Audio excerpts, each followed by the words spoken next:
చిత్తూరు జిల్లాలో ఎర్ర దొంగలు రెచ్చిపోతున్నారు. పిల్లారి కుప్పంలో మామిడి తోపుల్లో 2 టన్నుల ఎర్రచందనాన్ని స్మగ్లర్లు దాచి ఉంచారు. ఈ విషయాన్ని గమనించిన స్థానికులు పోలీసులకు సమాచారం అందించారు. అయితే మామిడి తోటల్లో స్మగ్లర్లు ఎర్రచందనం దాచిన ఇష్యూపై పోలీసులు హైడ్రామా ఆడారు. కవరేజ్ కోసం వెళ్లిన రిపోర్టర్ సెల్ ఫోన్ లాక్కున్నాడు ఎస్ఐ.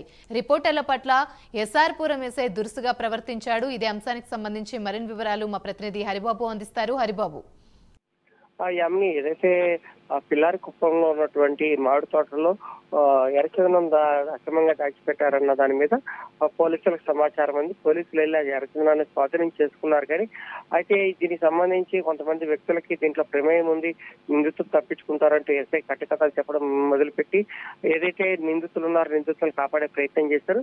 సమాచారం అందుకున్న మీడియా పోలీస్ స్టేషన్ కి వెళ్లి ఎస్ఐ వివరణ అడిగినప్పటికీ అతను కొంత దురుసుగా వ్యవహరిస్తూ మీడియా ప్రతినిధుల ఫోన్లు కెమెరాలు లాక్కునే ప్రయత్నం చేయడంతో కొంత అనుమానాలకు తావిస్తుంది. యామిని,